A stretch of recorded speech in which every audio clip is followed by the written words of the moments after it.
Gênesis. Duas partes principais. Os capítulos de 1 a 11 contam a história de Deus e do mundo inteiro. Depois temos os capítulos de 12 a 50 que realçam a história entre Deus e apenas um homem, Abraão, e a sua família.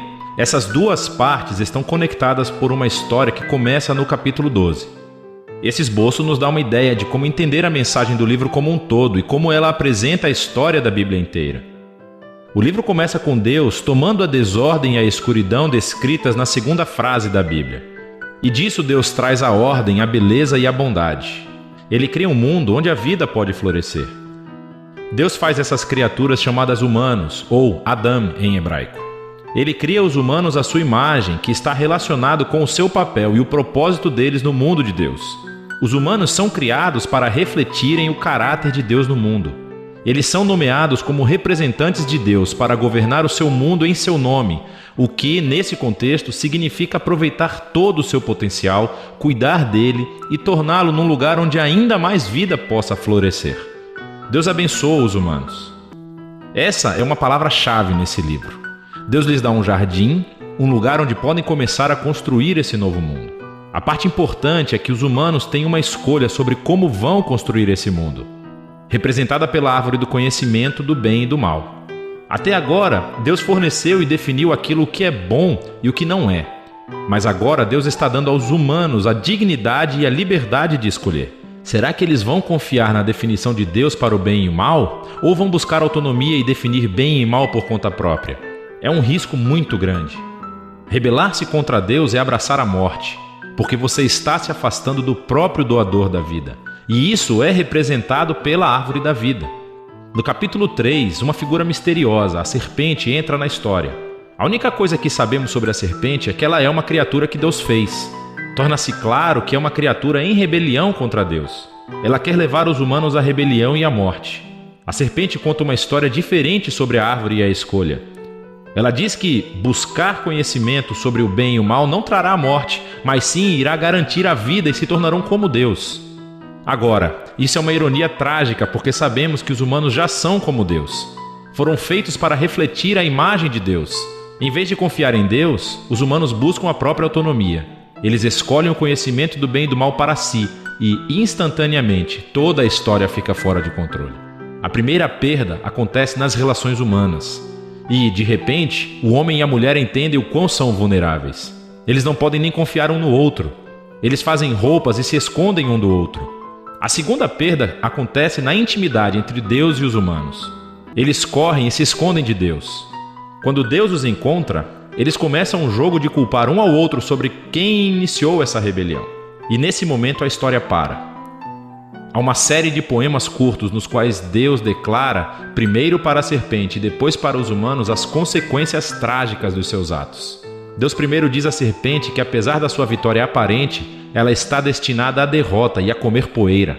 Deus promete que um dia uma semente, ou seja, um descendente, virá da mulher e dará um golpe letal na cabeça da serpente. O que parece uma ótima notícia, mas essa vitória terá um custo, pois a serpente também dará um golpe letal no calcanhar do descendente, enquanto está sendo esmagada. A promessa desse guerreiro ferido é misteriosa. Mas no fluxo da história até então, você vê isso como um ato de graça de Deus. Os humanos acabaram de se rebelar. E o que Deus faz? Ele promete resgatá-los. Mas isso não elimina as consequências das decisões do ser humano. Deus informa que agora os aspectos da sua vida conjunta, tanto na vida em casa como no trabalho, serão cheios de tristeza e dor por causa da sua rebeldia, o que levará à morte. E a partir daqui, a história só piora. Os capítulos 3 a 11 traçam o efeito crescente da rebelião e das relações humanas fraturadas em todos os níveis. Há uma história sobre dois irmãos, Caim e Abel. Caim tem tanta inveja do seu irmão que quer matá-lo. Deus adverte Caim que não caia na tentação, mas ele faz isso de qualquer maneira. Ele mata o seu irmão no campo. Caim então constrói uma cidade onde reinam a violência e a opressão. Tudo isso culmina na história de Lameque. Ele é o primeiro homem da Bíblia a ter mais de uma esposa. Ele as acumula como sua propriedade e entoa uma breve canção sobre como ele é ainda mais violento e vingativo do que Caim. Depois disso, temos uma história estranha sobre os filhos de Deus, que poderia se referir a seres angelicais do mal ou aos antigos reis que alegavam descender dos deuses. Como Lameque, eles adquiriram tantas esposas quanto quiseram e geraram os Nefilim, grandes guerreiros dos tempos antigos. Qualquer que seja a interpretação correta, o ponto principal é que os humanos estão construindo reinos que enchem o mundo de Deus com violência e ainda mais corrupção. Em resposta a essa corrupção, sabemos que Deus está profundamente triste. A humanidade está destruindo o seu belo mundo e se destruindo uns aos outros. Então, num ato ímpeto de proteção da bondade que existe no seu mundo, Deus limpa a maldade humana com um grande dilúvio. Mas existe um humano inocente a quem ele protege, Noé, e toda a sua família.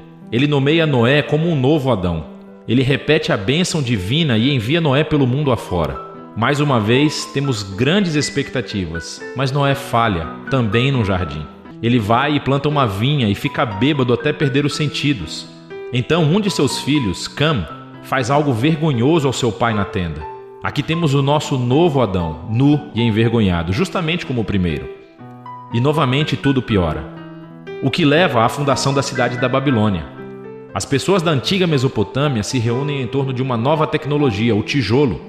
Elas podem construir cidades e torres mais altas, bem mais rápido do que qualquer outro povo. Eles querem construir um novo tipo de torre que chegue até os deuses para tornar os seus nomes famosos. É uma imagem da rebelião e arrogância humana. É a rebelião do jardim, dessa vez amplificada. Deus humilha o seu orgulho e os dispersa.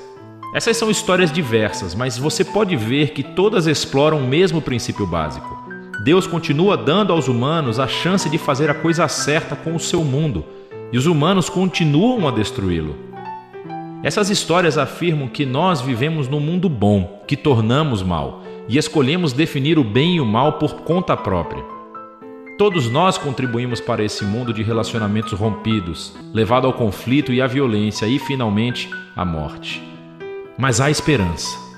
Deus prometeu que um dia um descendente viria, o guerreiro ferido, que derrotará a raiz do mal. Apesar da maldade humana, Deus está decidido a abençoar e a salvar o seu povo. Então a grande questão é, claro, o que Deus vai fazer? E a próxima história é o elo onde encontramos a resposta. Mas por enquanto, é disso que tratam os capítulos de 1 a 11 do livro de Gênesis.